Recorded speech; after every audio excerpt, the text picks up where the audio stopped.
Okay. I'm going to talk to you people here today that's building these 12-volt DC generators.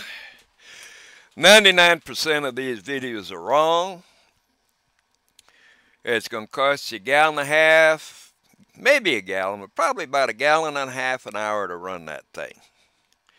If you run it other than an emergency situation, if you run it on any kind of a regular uh, long hours, stuff like that, you can't afford the gas for that thing. I know a 12-volt alternator putting out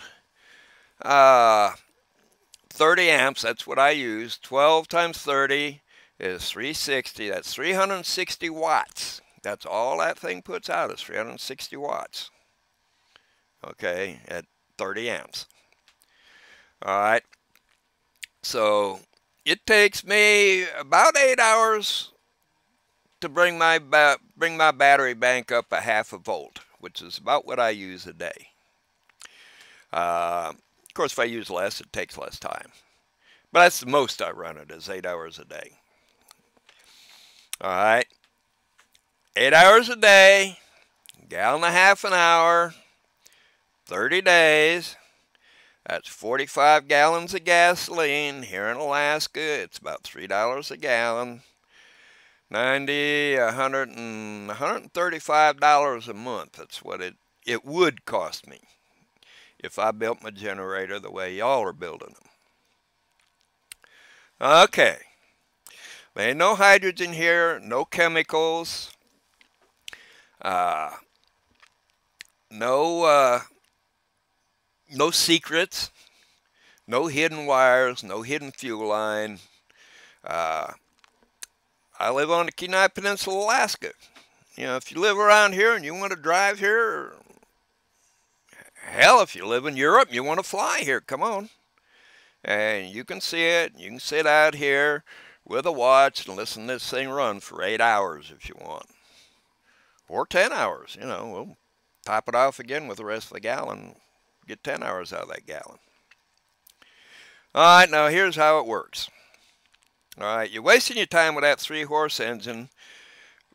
For that 3-horse engine to turn an alternator that takes about 5 horsepower, it's under a strain, it's running wide open, you're torturing it.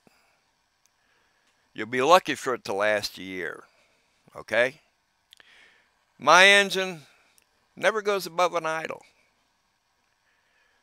I got about a 5-inch pulley on the engine and a manual regulator. That's the secret. That's the secret, a manual regulator. A regular regulator, automotive regulator, you crank that engine up, it charges about 30 amps for 2-3 minutes, then it drops down to 10 amps, 15 amps. You don't want that. You know, you want to get as much into your batteries as you can without getting them hot. When the batteries start getting warm, you need to cut down your amperage. I get about 10 years out of a deep cycle, 4 deep cycle golf cart batteries, cheap ones. Okay, I get about 10 years off of them. Been doing this a long time. All right. Let's see, where was I? This generator, the alternator on there will generate power at almost any RPM. Reasonable RPM, okay. The manual regulator lets you adjust the output on it, okay. The